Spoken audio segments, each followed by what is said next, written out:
वळूयात पुढच्या बातमीकडे। राज्यामध्ये कोरोना रुग्णांच्या संख्येत वाढ होतीये आणि त्यातच वेगाने पसरणाऱ्या ओमायक्रॉन विषाणूचा संसर्ग झालेल्या रुग्णांची संख्या देखील महाराष्ट्रात झपाट्याने वाढतेय। त्यामुळे राज्य सरकारने नवे निर्बंध लागू केलेत। गर्दीवर नियंत्रण आणण्यासाठी रात्री 9 ते सकाळी 6 पर्यंत 5 किंवा त्यापेक्षा अधिक लोकांनी सार्वजनिक ठिकाणी एकत्र येण्यावर बंदी घालण्यात आली आहे। विवाह सोहळे, धार्मिक, सामाजिक आणि राजकीय कार्यक्रमांमध्ये उपस्थितीवरती नियंत्रण आणण्यात आले।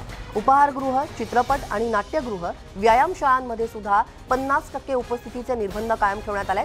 नाताळ आणि नववर्ष समारंभ साजरे करताना गर्दी होऊ नये यासाठीच ही खबरदारी घेण्यात आलेली आहे। या निर्बंधाचा उपहारगृह आणि मनोरंजन क्षेत्रांना मात्र मोठा फटका बसणार आहे।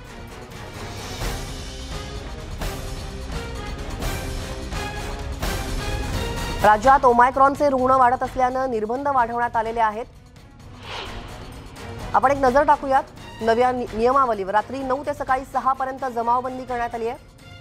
उपहारगृह, थिएटर, नाट्यगृहामध्ये 50% उपस्थिती, लग्नासाठी बंदिस्त सभागृहात 100 ची संख्या असा निर्बंध आहे। खुल्या जागेत लग्नाला 250 जणांची उपस्थिती असा निर्बंध ठेवण्यात आला आहे। राजकीय कार्यक्रमाला 100 जणांची उपस्थिती असावी आणि उल्लंघन करणाऱ्या व्यक्तीला 500 रुपये दंड देखील आकारण्यात येणार आहे। आयोजकांना 50,000चा दंड आकारण्यात येणार आहे। राजकीय कार्यक्रमाला 100 जणांची उपस्थिती असावी अशी नियमावली म्हणते आणि आयोजकांना 50,000चा दंड आकारण्यात येणार आहे। तेव्हा रात्री 9 ते सकाळी 6 पर्यंत आता जमावबंदी असणार आहे। महाराष्ट्रामध्ये ही नवी नियमावली लागू करण्यात आली आहे। थिएटर्समध्ये सुद्धा 50% उपस्थिती आता ठेवावी लागणार आहे। हॉलमध्ये 25%, खुल्या जागेमध्ये 50% उपस्थिती असा नवीन नियम आहे। संपूर्ण राज्यभर या जमावबंदीचे आदेश लागू करण्यात आले। तेव्हा महाराष्ट्रात ही नवी नियमावली लागू करण्यात आलेली आहे। याविषयी अधिक माहिती घेऊयात आमचे प्रतिनिधी प्रशांत बाग यांच्याकडून। प्रशांत, आता ही नवी नियमावली लागू करण्यात आली आहे। या नव्या नियमावली लागू करण्याची वेळ का आली हे सगळ्यात महत्त्वाचं आहे। गेल्या 24 तासामध्ये जर का महाराष्ट्रात सुद्धा आपण बघितलं तर कोरोना प्रादुर्भाव हा अधिक वाढत चाललाय। महाराष्ट्रामध्ये ओमायक्रॉनचे रुग्ण सुद्धा वाढत चालले। महाराष्ट्रात पुण्यात सगळ्यात जास्त रुग्णसंख्या असली तरीही मुंबईमध्ये सुद्धा याचा प्रादुर्भाव झपाट्याने वाढतो। आणखीन याचमुळे नवे निर्बंध लावत असताना कोरोनाचा प्रसार रोखणं हे सगळ्यात महत्त्वाचं आहे। पण अनेक वेगवेगळ्या प्रकारचे निर्बंध जरी सरकारने लावले असले तरी आपण बघतोय की वेगवेगळ्या पर्यटन स्थळांवरची गर्दी कशी आहे।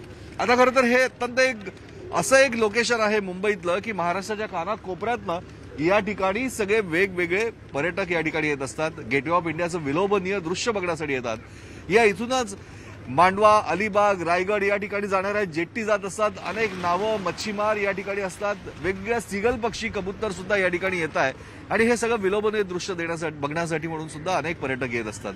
पण नेमकं होतंय काय की निर्बंध जरी लागू केले असले तरी त्याची अंमलबजावणी महत्त्वाची आहे। कायद्याच्या माध्यमातून जरी हे निर्बंध लागू केले असले हे चित्र दिसतंय तरी या ठिकाणी मात्र कोणत्याही प्रकारचे निर्बंध लागू आहे का असा प्रश्न नक्कीच उपस्थित होतो। खरं तर केंद्रीय आरोग्य यंत्रणानं सुद्धा सतर्कतेचा इशारा दिलाय। राज्याने सुद्धा सतर्कतेचा इशारा दिलेला आहे। मुख्यमंत्री उद्धव ठाकरे यांनी टास्क फोर्सबाबत अत्यंत महत्त्वाची बैठक सुद्धा घेतली आणि या बैठकीनंतर हे निर्बंध लागू केले। पण मुंबईतल्या अनेक रस्त्यांवर हीच परिस्थिती आहे। आणखीन हीच परिस्थिती आहे राज्यात अनेक वेगवेगळ्या ठिकाणी। आता पोलिसांचे वाहन सुद्धा या ठिकाणी आले की ते कशा प्रकारे कारवाई करतात, कारण रात्री 9 ते सकाळी 6 पर्यंत जमावबंदी असली तरी दिवसभरामध्ये अनेक वेगवेगळ्या प्रकारची बंधनं सुद्धा या ठिकाणी पाळण्याचे आदेश देण्यात आलेत। हे बंधनं फक्त इथल्या लोकांवर नाहीये तर हे बंधनं राज्यातल्या अनेक सभा, समारंभ, कार्यक्रम या सगळ्यांवरच आहे। वेगवेगळ्या प्रकारचे रिस्ट्रिक्शन सुद्धा या ठिकाणी लावण्यात आलेले आहे। राजकीय कार्यक्रम असो, सभा कार्यक्रम असो, विवाह असो, या सगळ्याच ठिकाणी म्हणजे की 100 लोकांना रिस्ट्रिक्शन आहे आणि खुल्या जागेमध्ये 250 लोकांना याची बंधनं करण्यात आलेली आहे। ही बंधनं पाळणं महत्त्वाचं आहे, कारण धोका कोरोनाचा आहे किंवा ओमायक्रॉनचं ज्या प्रकारे WHO सांगतंय की याचा झपाट्यानं प्रसार होतोय, या विषाणूचा संसर्ग अधिकाधिक वाढतोय, तो जर का नियंत्रणात राखायचा असेल तर बंधनं सरकारने, मग ते केंद्र असो किंवा राज्य असो किंवा WHO कडनं येणाऱ्या डायरेक्शन, या सगळ्या गांभीर्यानं पाळणं सगळ्यात महत्त्वाचं आहे। कारण सगळ्यात शेवटी आरोग्य महत्त्वाचं, आयुष्य महत्त्वाचं। अगदी सरकारने लावलेले निर्बंध जर त्याची अंमलबजावणी प्रशांत, तुमच्या मागे पोलीसही दिसतायत आणि ते काही पर्यटकांना तिथून जाण्याच्या सूचना देखील करतात। काही पर्यटकांशी आपल्याला बोलता येईल का? नक्कीच बोलता येईल. म्हणजे की आपण या वेगवेगळ्या प्रकारचे पर्यटक या ठिकाणी दिसत आहेत. आपण येऊया आता या ठिकाणी बऱ्याच. एक मिनिट, तुम्ही या ठिकाणी सगळे इथे आलेत, फिरता आहेत, कोरोनाचे नवीन निर्बंध लागू केले, काय वाटतंय तुम्हाला की अंमलबजावणी केली पाहिजे का नाही? I'm so sorry, but I don't understand that much good Marathi. So can you repeat your question in English or Hindi? क्या आप जानते हो नए निर्बंध कोरोना के लागू हो चुके हैं, ओमाइक्रॉन का प्रसार बड़ा तेजी से हो रहा है, क्या सोचते हो आप भी? मतलब यहाँ पर काफी पर्यटक भी घूम रहे हो, आप भी घूम रहे हैं, जरूरत क्या है इन सब बातों की?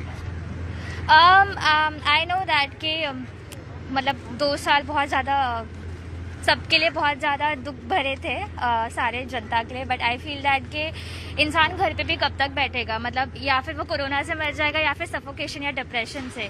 तो इंसान को बाहर निकलना भी ज़रूरी है। एंड आई गेस अभी केसेस कम हो रहे हैं एंड सब लोग अपने प्रिकॉशंस ले रहे हैं, they know what to do and what not to do. पहले जितने डरे हुए नहीं हैं लोग, तो आई गेस कि ठीक है, समटाइम्स इफ प्रिकॉशंस के साथ बार बार हैंड सैनिटाइज करते रहोगे, वो जो गाइडलाइंस है वो फॉलो करते रहोगे, तो कभी कभी बाहर निकलना भी बुरा नहीं है। वैसे भी क्रिसमस और न्यू ईयर के टाइम पे तो हम इंसान थोड़ा एंजॉय कर ही सकता है, बिकॉज लाइफ उसी लिए है। लाइफ इसीलिए, लेकिन जिंदगी भी तो हकीकत है। अगर जिंदगी को संभालना है, संवारना है, तो रिस्ट्रिक्शन को संभालना भी जरूरी है। क्या कहोगे आप?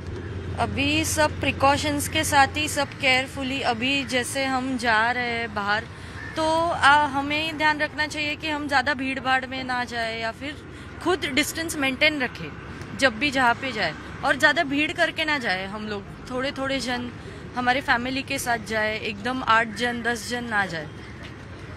बंधनं ही प्रत्येकानं पाळणं आवश्यक आहे, पण कोरोनाचे निर्बंध जे आहेत ते जर का आता कमी होत असेल तर अर्थकारण आणि चालना सुद्धा महत्वाची आहे. बरेच मित्र या ठिकाणी दिसत आहे. मित्रा, कुठून आलाय?